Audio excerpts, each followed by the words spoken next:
Seguimos en el Parlamento Vasco, queremos analizar el nuevo curso político aquí en Euskadi. Lo vamos a hacer con las opiniones y valoraciones de Euskal Herria Bildu, de su parlamentario Iker Casanova, que está con nosotros. Arratsaldeon, muy buenas tardes. Eso, Arratsaldeon. Este nuevo curso político aquí en Euskadi le ponemos la fecha del 15 de septiembre con el Pleno de Política General. El 16. El 16, ¿no? Bueno, un día más tarde, el jueves, ¿no? Que fue el jueves pasado, ¿no? El miércoles, creo, ahora me pones una duda. Normalmente los plenos son los jueves, pero sí recuerdo que fue el día 16. Pues bueno, digamos que es un acto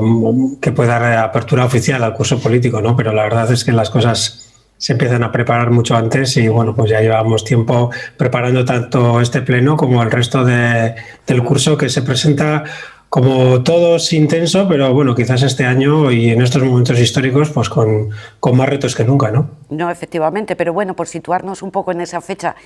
del Pleno de Política General con la intervención del Lehendakari Iñigo Urkullu, ¿qué valoración haríais de la misma? Creo que lo habéis calificado en principio de continuista, ¿no?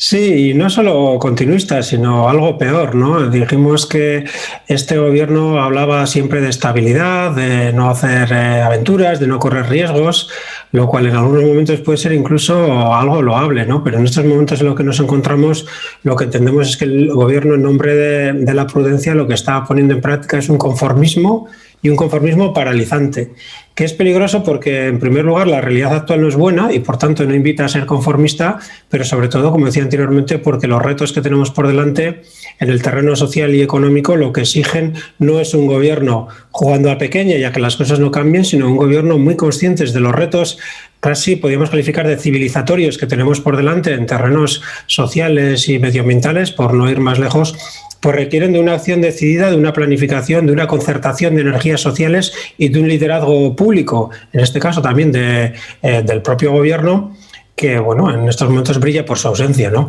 Y en lugar de tener un gobierno que bueno, sea consciente de las dificultades y de las desigualdades sociales que a nivel planetario y también aquí en nuestro país pues están acrecentando y plantee estrategias de superación de esas desigualdades, o un gobierno que sea consciente de que la lucha contra el cambio climático ha entrado en una fase que requiere pues una planificación mucho más concreta de cómo vamos a transformar nuestros modos de producción e incluso de vida para hacer frente a ese calentamiento global. Pues nos encontramos con un gobierno que juega pequeña y que lo que busca es simplemente bueno, pues, mantenernos dentro de una serie de unos parámetros aceptables, una serie de macroindicadores, ¿no? Pero bueno, incluso si vamos, si quieres luego más adelante, a señalar algunos de los retos que el propio Urkullu ha marcado como objetivos para esta legislatura, nos encontramos con que, bueno, pues eso es lo que decíamos anteriormente, estamos ante un conformismo que no solo no mira a retos ambiciosos, sino que se pone el listón absolutamente bajo en cuanto a sus objetivos. Hablaremos, si te parece, que luego más adelante, de todas esas cuestiones sociales, medioambientales, también lógicamente laborales, pero bueno, en el marco, digamos, más político, planteó un nuevo autogobierno. Yo no sé si con el apoyo de Euskal Herria Bildu o el discurso o el lenguaje o las fechas que marcó en ese discurso o sonaban un poco a prehistoria y no a futuro. Sí. Bueno, la verdad es que yo creo que ahí, en términos comunicativos, pues el Lehendakari o su equipo cometió un error, ¿no? Precisamente porque invitaba mucho a cierta chanza, ¿no? Con respecto a proponer como objetivo, como meta, pues ni más ni menos que 1836, ¿no? Y por tanto, bueno, creo que habría un flanco a la crítica a veces un poco fácil, ¿no? Porque todos tenemos en esos momentos pues muy a mano decir, bueno, que no hay que mirar al pasado, sino que hay que mirar al futuro, ¿no? Pero desde Euskal Herria Bildu, desde luego, no queremos quedarnos en esa crítica fácil. Lo que sí queremos es que el Lehendakari una vez por todas aclare si realmente él y su partido y su gobierno, o mejor dicho, su partido, porque su gobierno en este tema no tiene una opinión compartida, si su partido quiere avanzar hacia un nuevo estatus político de relación de la Comunidad Autónoma Vasca y el Estado español, y si ese estatus quiere que sea diferencial con respecto al actual, si quiere ampliar de forma sustancial el autogobierno, y si quiere que las relaciones entre la Comunidad Autónoma Vasca y el Estado sean relaciones en pie de igualdad, relaciones bilaterales y no como las actuales, en las cuales la Comunidad Autónoma Vasca está supeditada y es un órgano claramente inferior que siempre está debajo de las decisiones de cualquier tribunal o órgano político del Estado, ¿no? Por tanto, la cuestión que debe dilucidar y aclarar de una vez por todas el señor Urkullu es si realmente quiere dar un salto hacia una profundización cuantitativa y también cualitativa del nivel de autogobierno. Y si lo quiere hacer, pues la respuesta de con quién quiere hacerlo es relativamente sencilla, porque solo hay una formación política que con claridad haya mostrado su intención de apoyar un camino en esa dirección, que es Euskal Herria Bildu. Es verdad que el Carrequín Podemos también, en algunos aspectos, como en el ámbito social, pues bueno, estaba proponiendo cosas con las que podemos coincidir, pero ese salto cualitativo en el nivel de autogobierno realmente con quien cuenta con el respaldo o con quien cuenta para llevarlo adelante es con Euskal Herria Bildu. Por tanto, si el Lehendakari quiere avanzar y profundizar el autogobierno, deberá volver a retomar la relación y el acuerdo que ya firmó en su momento el Partido Nacionalista Vasco, el Parlamento Vasco, con Euskal Herria Bildu sobre las bases de un nuevo estatus para este país, y a partir de ahí compartiremos o diseñaremos de forma compartida una estrategia para materializar ese proyecto, que no va a ser fácil. Alguno y alguna puede pensar que estamos hablando de cosas un poco abstractas en un momento en el que bueno, pues estamos padeciendo la pandemia, la crisis social, sanitaria y también económica asociada a la pandemia, y las necesidades más materiales son perentorias en estos momentos para sectores crecientes de la población. Pero hay que entender que esa ampliación del autogobierno no solo supondría como país pues tener un mayor grado de capacidad de tomar las decisiones por nuestra propia cuenta y por tanto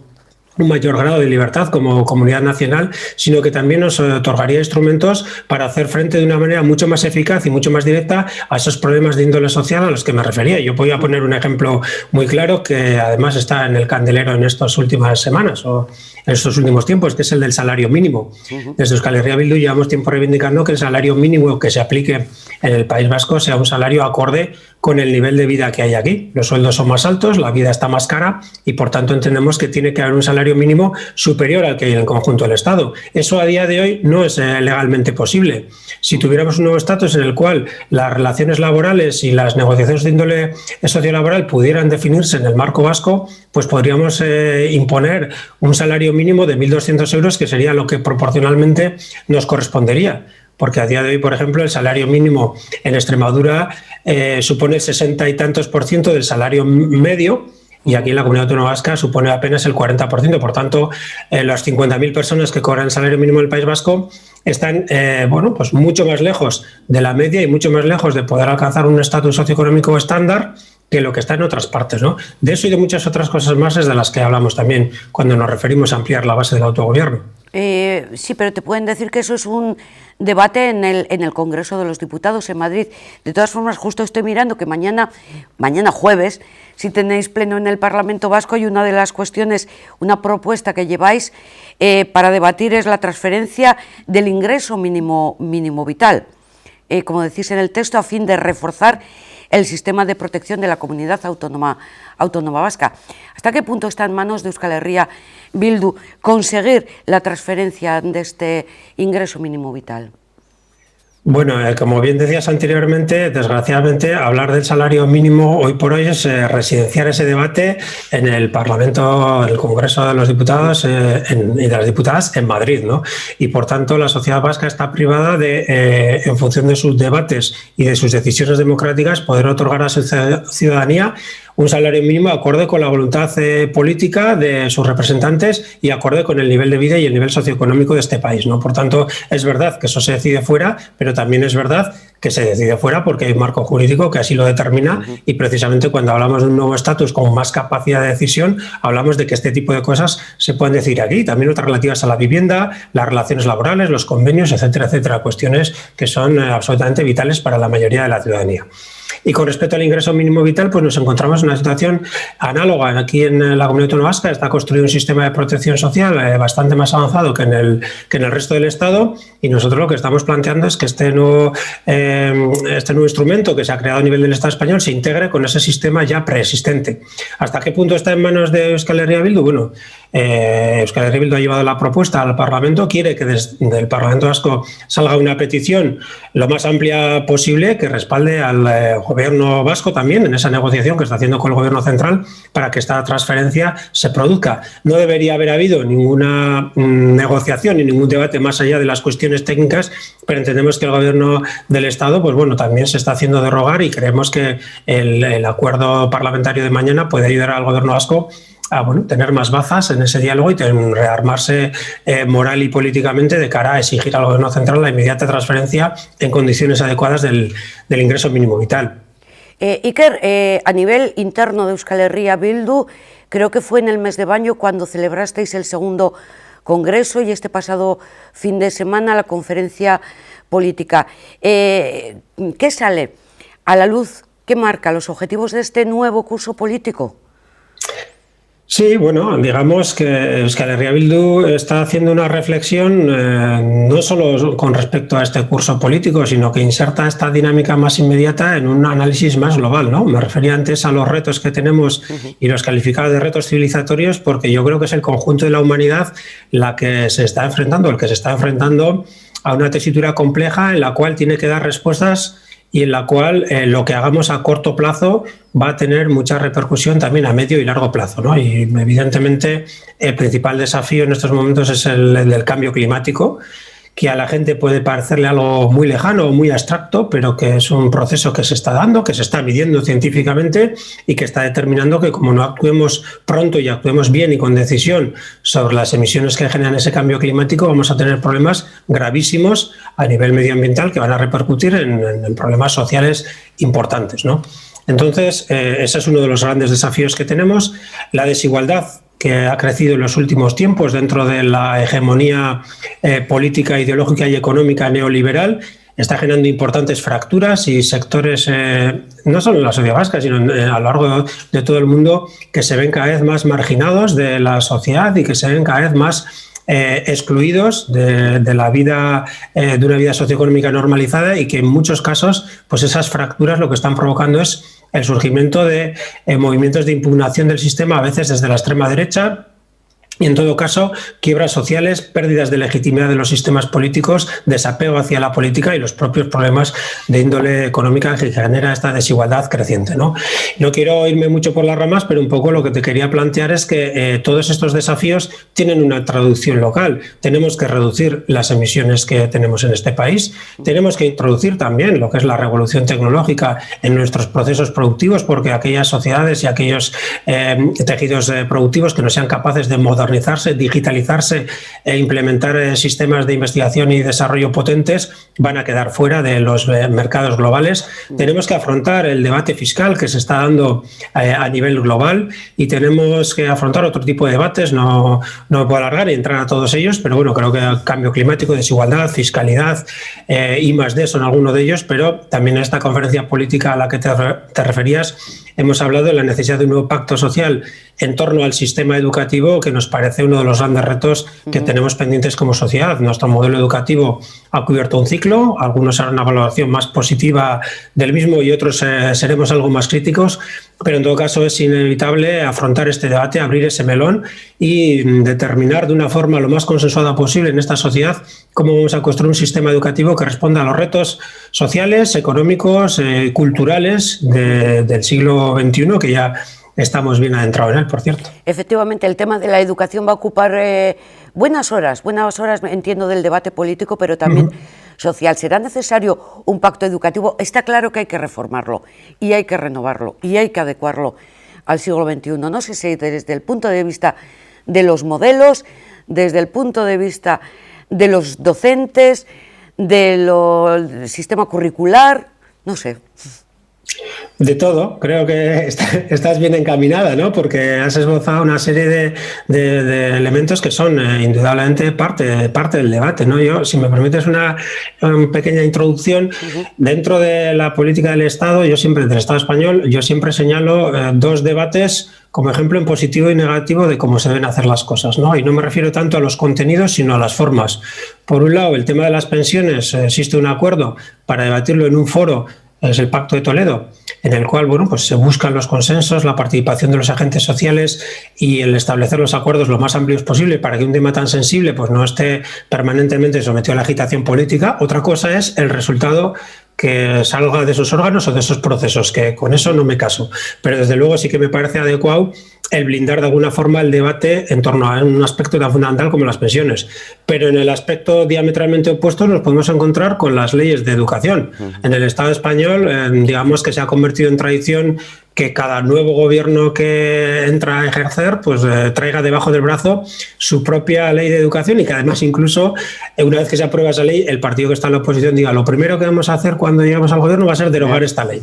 Bueno, pues evidentemente así es difícil avanzar, ¿no? Yo creo que como sociedad desde Euskal Herria debemos tratar de sacar ese debate que tenemos que afrontar, ese debate sobre el futuro del modelo educativo, de ese cortoplacismo y de esa confrontación partidista e intentar buscar una base lo más amplia posible para establecer por lo menos, si no al 100%, sí por lo menos unos parámetros básicos de consenso de lo que debe ser nuestro modelo educativo del futuro. Y es verdad que los tiempos corren, que es una barbaridad, que dice la expresión, los tiempos vuelan y algunos elementos que hace varias décadas podían ser útiles, otros podían ya ser discutibles en aquel momento, pero desde luego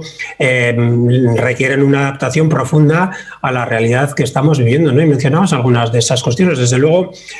siempre es muy polémico la cuestión lingüística, pero bueno, por empezar por algún sitio, es evidente que tiene que haber un modelo que garantice el aprendizaje del euskera, porque es un derecho de los niños y niñas de este país y es una buena fórmula para garantizar que toda la ciudadanía de este pueblo conozca el euskera, al igual que el castellano, el que en la escuela se encargue fundamentalmente de esa tarea mediante el único sistema que es eficiente en ese sentido, que es el de la inmersión. Este es un sistema además que la mayoría de la ciudadanía vasca lo ha elegido voluntariamente y que no genera ninguna distorsión, incluso gente que ha venido más recientemente a vivir a este país, bueno, lleva a sus hijos a ese modelo. Yo particularmente en la escuela a la que llevo a mi hijo encuentro gente de todas las procedencias y evidentemente el modelo de inmersión reforzado no genera ningún tipo de conflicto. También hay que trabajar sobre el acuerdo laboral, porque la escuela es permanente, el sistema educativo es permanentemente foco de conflictos laborales. Hay que hablar del currículum, hay que hablar efectivamente de qué contenidos se enseñan, de que esos contenidos formen a la ciudadanía no solo para una vida laboral eficaz y productiva, sino también desde una dimensión humanista más global, para que forme personas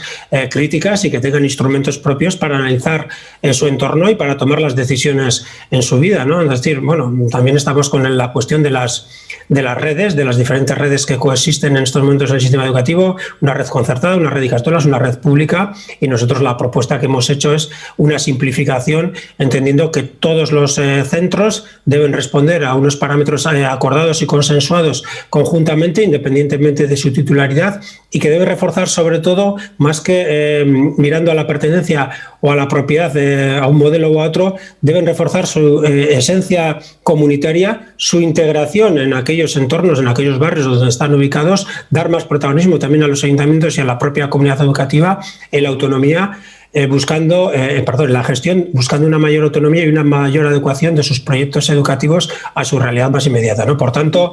ves que son muchos los temas, cada partido y cada agente social legítimamente tendrá que poner encima de la mesa cómo afrontarlos, pero desde luego por parte de Euskal Herria Bildu hay una total predisposición a que este proceso se dé en un marco compartido, que busque un consenso lo más amplio posible, sabiendo que eso también supondrá pues que nadie pueda alcanzar el 100% de sus peticiones. Eso es, y conoceremos más adelante las líneas rojas que cada uno de los partidos, en este caso también Euskal Herria Bildu, marcaría de cara a llegar a un acuerdo en materia de educación. Pero es que tenemos que hablar de otras cuestiones que yo no sé si han quedado olvidadas con el verano, que es el plan estratégico. Ya nos acercamos a la comarca presentado por la Diputación, por el Gobierno vasco, con una intención de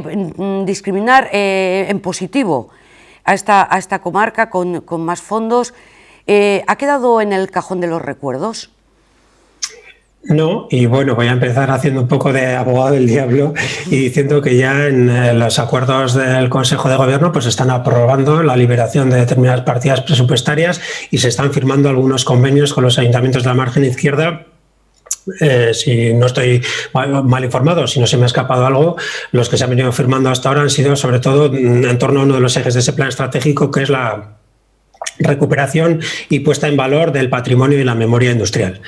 Pero yo creo que bueno, hay que hacer un análisis más global, aparte de que están llegando ya, como decía, estos primeros fondos, hay que hacer un análisis más global del plan estratégico y tenemos que decir que bueno, como todo tiene aspectos positivos y negativos, lo que pasa es que los aspectos positivos son relativamente pocos, ¿no? Estos planes estratégicos para la margen izquierda, que también se van a aplicar a la zona minera y a las encartaciones, surgen de una propuesta que Euskal Herria Bildu hizo en el año 2015 en el Parlamento Vasco para crear una ponencia de estudio y análisis de la realidad de la margen izquierda y proponer medidas de reactivación socioeconómica integrales. Esa ponencia tuvo un largo recorrido, culminó con una serie de recomendaciones en las cuales se pedía que se crearan esos planes estratégicos y que fueran elaborados mediante un amplio proceso participativo para poder recoger de la forma más precisa posible las necesidades y las peticiones de la comarca y de sus agentes socioeconómicos. Y decía que hay aspectos positivos porque, bueno, por fin esos planes se han puesto encima de la mesa y esos planes van a traer consigo debajo del brazo una pequeña dotación presupuestaria extra y han puesto de alguna forma dentro del consenso político la necesidad de que las comarcas que estamos en una situación más desfavorecida tengamos una atención política prioritaria. Pero como decía, se acaba lo positivo porque estos planes se han quedado tremendamente cortos con respecto a la ambición inicial y a la petición que se les hizo desde el Parlamento. No son planes estratégicos comarcales, no son planes ambiciosos, no son planes para reestructurar el modelo productivo de la margen izquierda, son planes que se estructuran en torno a 6 ejes de trabajo, uno de los cuales es el que he mencionado, el patrimonio. Hay otros 5, pero que en definitiva, más que una afluencia de fondos nuevos, intensa y orientada a fortalecer o a recuperar un modelo económico potente en la margen izquierda, pues eso realmente no existe. Estamos hablando de 200 escasos millones en 3 años, agrupados en una serie de proyectos, algunos de los cuales incluso venían de atrás, ¿no? Por ejemplo, el parque tecnológico de Avanto, ¿no? Yo creo que si cogemos cualquier escual de cualquier comarca de este país y analizamos los proyectos que el Gobierno vasco y las diputaciones tienen en marcha desde hace unos años, los agrupamos, siempre vamos a encontrar un hospital, una carretera, algún tipo de infraestructura que ya esté planificada. Si sumamos todas esas inversiones, pues nos va a dar una cifra similar, ¿no? Por tanto, estamos profundamente decepcionados con este plan que es parcial, con este plan que no recoge efectivamente instrumentos eficaces a la hora de poner a la margen izquierda de nuevo en un rumbo socioeconómico más sano y que, por cierto, ha sido elaborado de una forma bastante oscurantista y que ha dejado fuera la participación de la ciudadanía, porque prácticamente solo se han ofrecido canales simbólicos de participación sin que realmente se haya un esfuerzo para que la gente pueda aportar a estos planes, ¿no? Por tanto, somos críticos, pero no damos desde luego la batalla por perdida y vamos a plantear iniciativas institucionales para que realmente se dé cumplimiento al mandato parlamentario y se creen unos planes como deben ser, planes estratégicos de reactivación socioeconómica integral, con participación y con fondos suficientes. Y yo lo resumiría diciendo, es un plan que debería incluir un nuevo modelo industrial, que es el futuro, sería el futuro económico de la comarca. Evidentemente, yo creo que tienes mucha razón porque el problema de la margen izquierda, bueno, pues no es un problema de un origen abstracto, ¿no? Esta comarca se genera en torno a la actividad industrial, atrae a decenas de miles de personas de todos los puntos del Estado español que vienen a trabajar a esa pujante actividad industrial. Nuestra morfología urbana, nuestro urbanismo, nuestra conexión, nuestra densidad de población, todo lo que es a día de hoy la margen izquierda tiene su origen en ese desarrollo industrial que tiene varios episodios, el último de los cuales por los años 50, 60 y 70 del siglo pasado, ¿no? Todo ese modelo industrial ha desaparecido, quedan algunos restos aislados, pero desde luego a día de hoy la margen izquierda es la comarca con menos peso de la industria en su Producto Interior Bruto de toda la comunidad autónoma vasca, aunque eso resulte sorprendente, pero esa es la realidad. Es una comarca en la cual todo ese gran volumen de población que estaba orientado a trabajar en una industria que ya no existe, pues ahora, bueno, ha generado una reorientación laboral hacia los servicios y unas tasas estructurales de paro mucho mayores que nuestro entorno. Yo creo que ahí es donde está el quid de la cuestión y sobre esto el supuesto plan estratégico comarcal pasa de puntillas, pasa absolutamente de puntillas sobre la necesidad, quitando en el ámbito de descontaminación de suelos, que es uno de los ejes y con el que estamos absolutamente de acuerdo, pero bueno, pasa de puntillas sobre la necesidad de crear una dinámica de atracción de inversiones activa la margen izquierda de inversión de atracción de inversiones de carácter industrial y de carácter tecnológico. Frente a eso, lo que estamos viendo es que esos restos del antiguo desarrollo industrial al que me refería, pues están pasando enormes dificultades, ¿no? En estos momentos, si hacemos un repaso, bueno, vemos que hay altibajos, por ejemplo, ACB, que siempre, bueno, pues es como el Guadiana, los problemas surgen y luego no surgen. ACB en estos momentos está bien, pero vemos que la acería de productos tubulares, pues se ha decretado, se está planteando su cierre. Hemos tenido un ERTE en Petronor, tenemos el ERTE de ITP. Es decir, vemos que algunos de los puntales industriales que nos quedan, lejos de estar reforzándose, están pasando dificultades, ¿no? Y por tanto, lo que Euskal Herria Bildu le quiere transmitir con total claridad al gobierno vasco es que este plan es absolutamente insuficiente y lo que necesitamos es una apuesta decidida con mecanismos, con medios, con recursos económicos y políticos para definir la oferta de suelo industrial de esta comarca, habilitar ese suelo industrial y atraer de forma sistemática inversiones y de forma prioritaria hacia esta comarca, sin olvidar también la necesidad de otro tipo de inversiones en infraestructuras, y no nos referimos a más carreteras, sino transporte público, vivienda de calidad, equipamientos, etcétera, etcétera, de los cuales esta comarca también está muy necesitada y por tanto, bueno, pues digamos que este plan, a la vista de la formulación de estas necesidades, el plan que se nos ha presentado es un plan fallido sobre el cual, insisto, seguiremos pidiendo que se reconduzca hacia un modelo de plan estratégico real y que afronte los problemas con decisión, con planificación y con recursos. Y que incluya esas modificaciones. Pero has citado lo del suelo industrial y claro, no podemos olvidar lo que fue la Balcovilco, que ahora es una zona de pabellones de Amazon, los terrenos de La Naval, que todavía no sabemos casi siquiera qué va a ser en definitiva. No sé, igual tienes información privilegiada ahí. No, desde luego, bueno, sobre La Naval, Euskal Herria Bildu está muy atenta y de hecho promovimos una proposición no de ley en el Parlamento Vasco que al final resultó aprobada tras un acuerdo con los grupos que sustentan al gobierno para hacer una petición enérgica al propio gobierno vasco para que supervise todo el procedimiento y trate de buscar una utilidad industrial, un uso industrial a ese suelo del que no podemos prescindir porque es el principal suelo industrial de la margen izquierda. Pero desde luego Euskal Herria Bildu no da la batalla por perdida y está muy atenta y tiene en la recámara, digamos, instrumentos para buscar que eso se garantice, ese uso industrial de La Naval, ¿no? Como bien decías, a veces yo que suelo coger la bici, ir por el Bidegorri y efectivamente desde ahí se ven los antiguos terrenos de la Balco, también se llegan a verle las grúas y demás. Pues bueno, veo con pena, ¿no?, cómo esos terrenos de Balco, una parte se ha destinado a esos pabellones de Amazon, otra parte al supermercado Costco y se le van quitando cachitos y lo que podía ser, por ejemplo, un parque tecnológico complementario al otro parque que se quiere abrir en Avanto, que está centrado en el ámbito de la energía, pero otro parque tecnológico, un suelo para actividades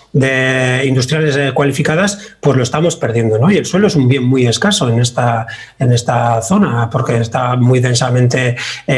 humanizada y por tanto no hay mucha reserva de suelo, ¿no? Como decía, uno de ellos es el terreno de la Balco, otro es el de La Naval al que nos hemos referido, otro es el parque empresarial de Burceña, que lleva años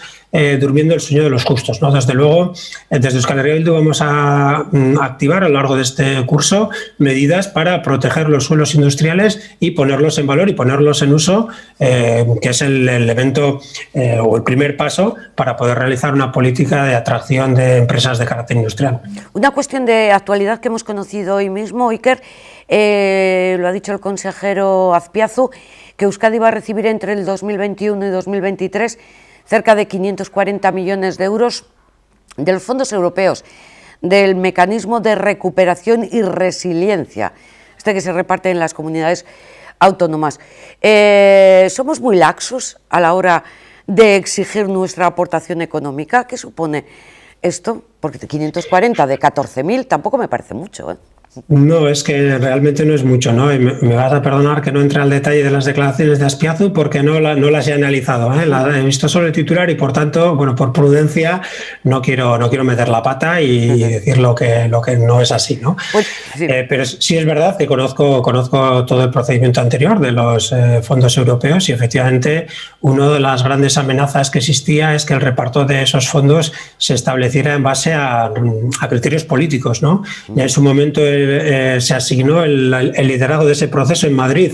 al hoy defenestrado Iván Redondo, que era la mano derecha de Pedro Sánchez, y eso nos hacía presagiar que más que las prioridades económicas iban a ser las prioridades políticas las que determinaran cómo en Madrid se iba a repartir ese dinero, ¿no? Porque antes hablábamos de autogobierno y efectivamente en estas cosas también incide nuestra falta de autogobierno, porque estos fondos no se van a poder gestionar en principio desde aquí, sino que nos vamos a tener que conformar con gestionar lo que desde Madrid a bien se tenga derivar hacia la comunidad autónoma vasca, ¿no? Por tanto, bueno, el gobierno vasco también eligió estar solo en esta cuestión. Nosotros desde el primer momento sabíamos que iba a haber una pugna por la consecución de fondos europeos y por su reparto entre las diferentes comunidades. Considerábamos que se debía garantizar que la comunidad autónoma vasca recibiera como mínimo una parte proporcional a su peso dentro del PIB, y teniendo en cuenta además que aquí estos fondos se canalizan hacia una serie de procesos de transformación de carácter industrial, y teniendo en cuenta pues la fuerte presencia de la industria en la comunidad autónoma vasca, en todo caso, si había alguna desviación, debería ser una desviación al alza, es decir, algo más de nuestro peso en el PIB por la capacidad de gestionar esos fondos, que no son fondos, valga la redundancia, a fondo perdido, sino que son fondos que deben acompañar inversiones del sector empresarial, y por tanto, bueno, aquí había posibilidad de activar esos fondos y acompañarlos con esas inversiones, ¿no? Por tanto, bueno, seguiremos con atención esta noticia. Está prevista la comparecencia del consejero Azpiazu en el Parlamento, y en ese momento analizaremos con detenimiento estos datos, pero parece ser que se confirma lo que nos temíamos, que el pomposo plan que se ha hecho desde el gobierno vasco, bueno, haciendo listados de todos los proyectos que se van a llevar adelante, pues es más una lista a los Reyes Magos que un proyecto real que se vaya a materializar, ¿no? Un alarde o un nuevo ejercicio de comunicación y propaganda política con el cual se nos ha bombardeado en los últimos meses hablando de los miles de millones que van a llegar aquí, pero parece que se difuminan esas expectativas, por lo menos en el corto plazo. Estaremos pendientes, en cualquier caso, de todos estos frentes que Iker Casanova nos acaba de abrir: el tema de la educación de autogobierno, los fondos europeos, el plan para nuestra comarca y muchos más. De cualquier forma, mañana ya sabemos que hay pleno en el Parlamento Vasco, estaremos atentos a las intervenciones. Muchísimas gracias por estar con nosotros, por dedicarnos este tiempo, Iker Casanova. Eskerrik asko zuei. Arratsaldeon, Iker Casanova. Hacemos una pequeña pausa para la publicidad y estamos de nuevo con todos ustedes.